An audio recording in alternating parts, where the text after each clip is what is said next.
18h30 sur Aloula et c'est le journal à la une ce soir. La Ligue des États arabes adopte et recommande l'adoption de la carte complète du Royaume du Maroc, Sahara marocain compris. Dans une note adressée à tous les organes et organisations sous sa bannière, la Ligue recommande l'adoption de cette carte unifiée dans tous ses événements. Plus de 700 cas Covid en une journée, un record depuis plus d'un mois déjà. Une hausse graduelle mais continue et qui fait déjà craindre un nouveau congestionnement des services de réanimation. Le point dans un instant.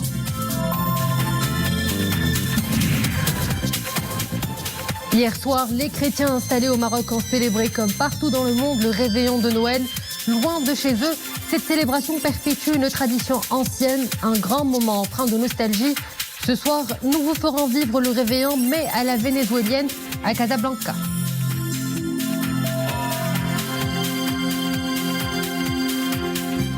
Madame, monsieur, bonsoir. Événement à la une ce soir, la Ligue des États arabes adopte et recommande l'adoption de la carte complète du Royaume du Maroc, Sahara marocain compris. La Ligue arabe a adressé une note dans ce sens, carte à l'appui à tous les organes et organisations sous sa bannière. Une lettre dans laquelle la Ligue recommande l'adoption d'une carte unifiée dans tous ces événements en joignant une carte des pays arabes comprenant la carte complète du Maroc. La Ligue arabe a transmis cette note à tous ses organes et organisations en exigeant le respect total de son contenu. La position de la Ligue arabe est venue en réponse à une protestation exprimée récemment par la délégation algérienne au sein de la Ligue contre la publication de la carte complète du Maroc dans l'un des événements organisés par l'Organisation des femmes arabes au Caire. La Ligue arabe a joint à la note une carte complète du monde arabe, y compris une carte du Maroc qui comprend les provinces du sud du royaume. Ouvrant à présent notre page quotidienne Covid, les chiffres repartent à la hausse, une hausse graduelle mais continue. Elle intervient sur fond de propagation du nouveau variant Omicron, une nouvelle souche dite plus rapide de diffusion.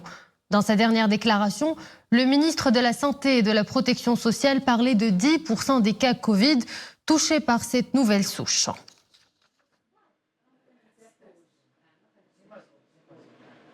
Et justement, pour davantage d'éclairage, avec nous en direct, le professeur Asdine Brahimi, directeur du laboratoire biotechnologie de la faculté de médecine et de pharmacie de Rabat et membre du comité scientifique. Professeur, bonsoir.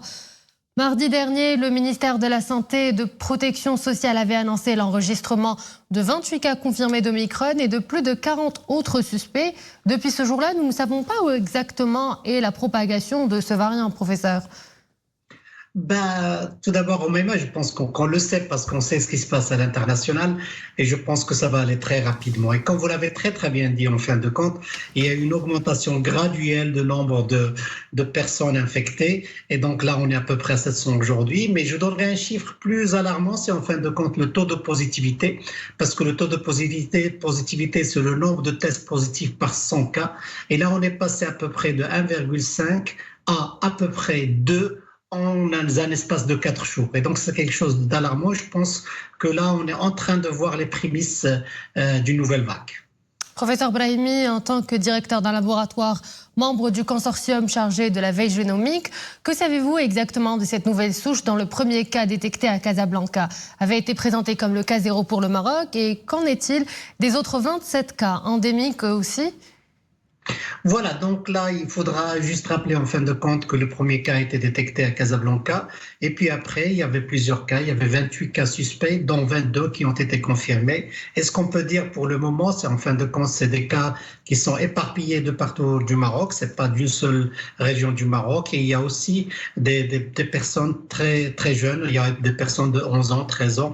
Et c'est pour cela qu'il faut rappeler en fin de compte, et c'est ça l'essentiel, Oumaima, et de dire le plus important de tout ça, c'est en fin de compte, quand il y a le premier cas qui est détecté, ça va aller en crescendo et ça va aller très très rapidement avec Omicron. Dans le laboratoire, on est en train de faire vraiment là, le plus important à faire, c'est de voir l'incidence et la fréquence et la présence de ce Omicron par rapport à Delta. Et je pense que les résultats qu'on a sous la main montrent une augmentation très rapide de ce variant.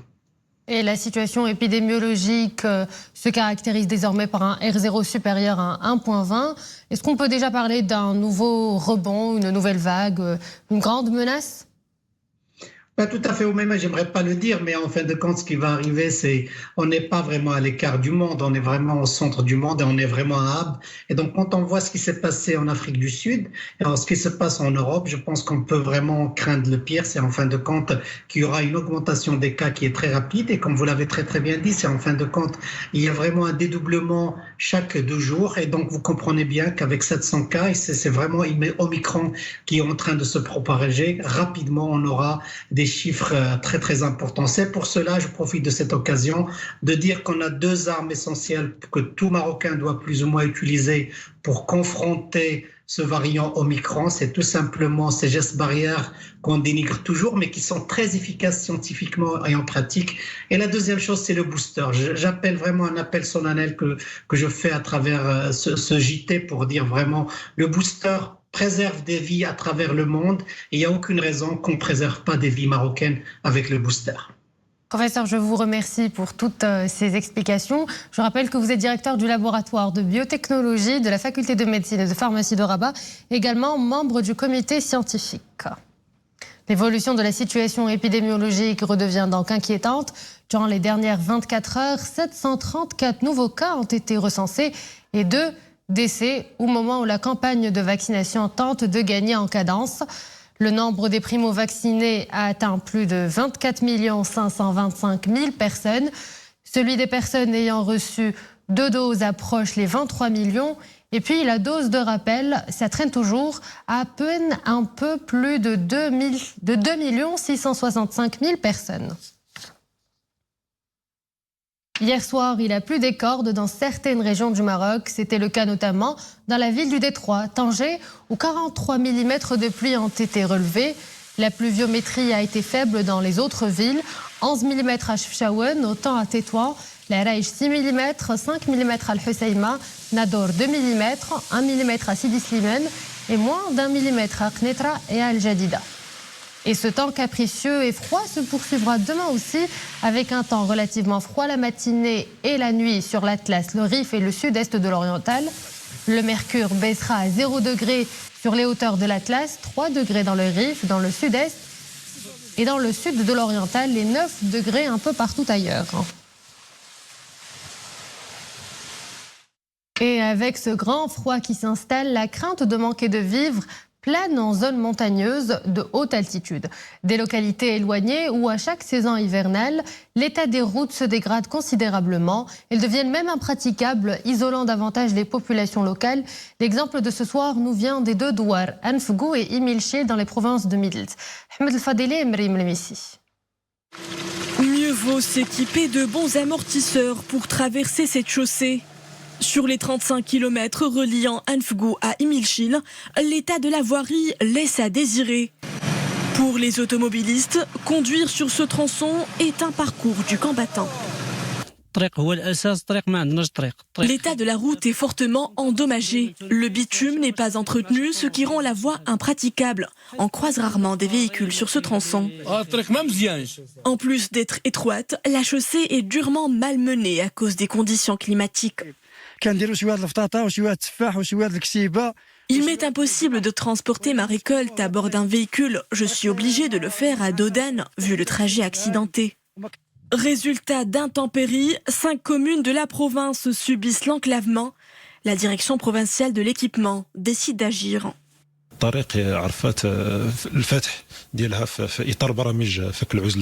Ouvert à la circulation dans le cadre d'un programme de désenclavement, ce tronçon est en état de dégradation avancée. Le ministère de l'équipement et de l'eau et les autorités locales se mobilisent pour le réaménagement et l'élargissement de la route, en plus de l'évacuation des eaux de pluie. La situation risque d'empirer. Les prochains jours, d'éventuelles chutes de neige s'abattront sur la province. Le besoin de désenclaver les localités en haute montagne est plus que jamais urgent. Place à présent à notre série dédiée aux acquis de la DGSN. Cette année qui s'achève a été marquée par le coup d'envoi à l'entrée en service de la brigade régionale des artificiers. Une brigade qui relève de la préfecture de police de Tanger. Son credo, renforcer et doter les nouveaux services et structures de sécurité d'unités opérationnelles spécialisées. Saïd Najah, Nisrine Ozdar et Mohamed El-Shkar. Du matériel et des équipements dernière génération. Des artificiers sélectionnés parmi les compétences spécialisées de la Sûreté nationale, la DGSN renforce ses structures et son capital humain pour une meilleure réalisation des missions assignées à cette nouvelle brigade régionale. Des missions qui sont multiples. Il s'agit de détecter les objets et matériaux suspects ou explosifs, de neutraliser les engins explosifs, même de fabrication artisanale. Il est aussi question de contribuer à la sécurisation des grands événements culturels, sportifs, politiques. L'objectif donc est de répondre aux énormes enjeux posés par les défis sécuritaires, à leur tête les menaces liées au terrorisme et aux crimes violents.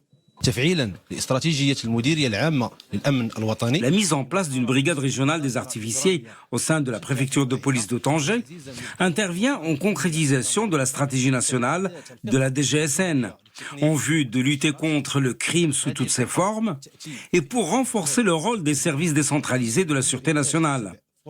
La création de cette brigade s'inscrit dans le cadre d'un projet intégré à grande échelle. Un projet qui porte sur la mise en place de 7 brigades régionales à travers le royaume, dont 7 brigades de la préfecture de Tanger. Pour ce projet d'envergure, la DGSN mise également sur la formation et la qualification des ressources humaines, en vue de moderniser le dispositif visant à faire face aux différentes menaces que représentent les matières et les charges explosives. Espace décollage réussi aujourd'hui pour le télescope spatial James Webb, attendu depuis 30 ans par les astronomes du monde entier pour examiner l'univers avec des moyens inégalés et qui va pouvoir rejoindre son poste d'observation à 1,5 million de kilomètres de la Terre. Le télescope spatial James Webb, le plus puissant jamais conçu, s'est arraché du sol avec une fusée Ariane du centre spatial guyanais à 12h20. La taille de son miroir de 6,5 d'envergure lui procure une surface et donc une sensibilité 7 fois plus grande, suffisante pour détecter la signature thermique d'un bourdon sur la Lune.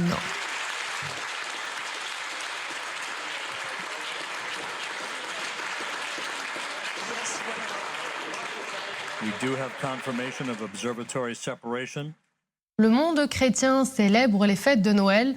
Au cœur de ces célébrations, l'église de la Nativité à Bethléem, la ville, et malgré l'intrus de Noël, l'Omicron arbore un air de fête.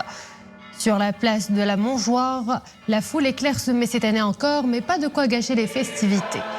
Dans son homélie de la messe de minuit célébrée à l'église Sainte-Catherine de Bethléem, l'administrateur apostolique du patriarcat latin d'Al-Quds a regretté l'absence, je cite, de fidèles étrangers. Nous prions pour eux et nous leur demandons de prier pour nous afin que la ville de Bethléem soit à nouveau remplie de pèlerins comme auparavant. Fin de citation.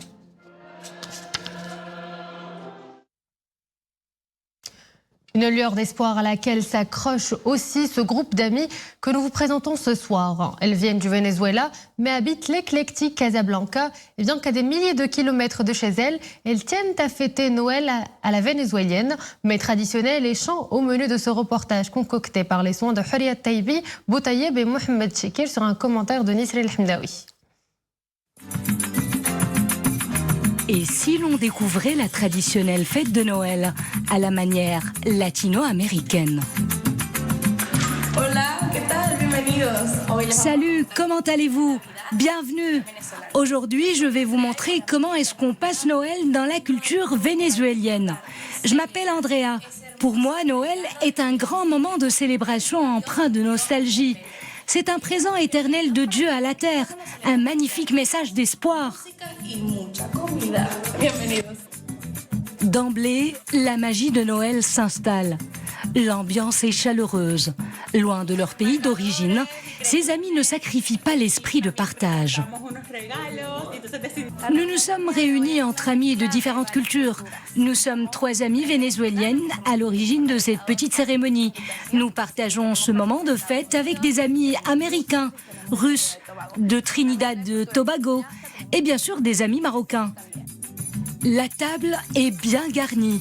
Elle fleure bon les saveurs du Venezuela. Un vrai régal pour les papilles.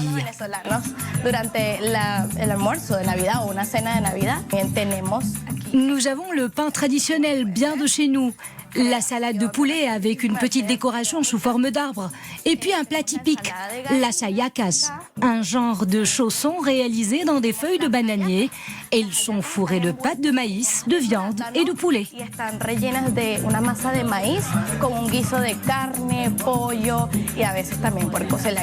Pour mettre les petits plats dans les grands, il faut visiblement se lever de très bonne heure, sourire aux lèvres.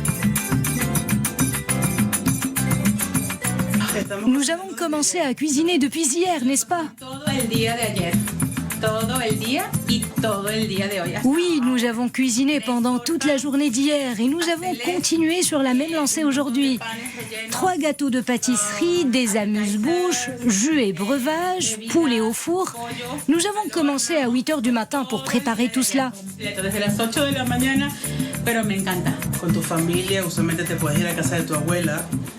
Généralement, dans notre pays, on rentre en cuisine avec notre grand-mère et tout le monde met la main à la pâte.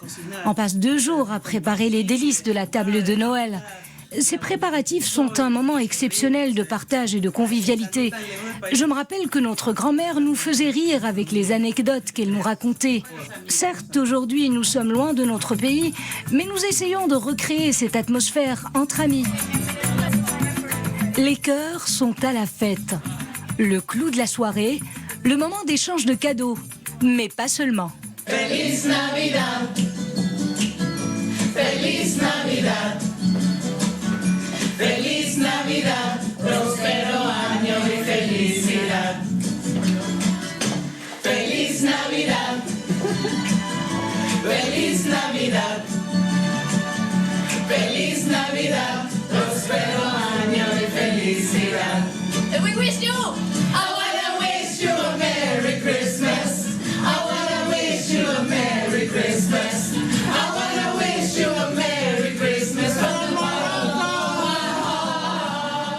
Et voilà, c'est ainsi que s'achève notre édition. Merci à vous de l'avoir suivi. Excellente soirée sur Aloha.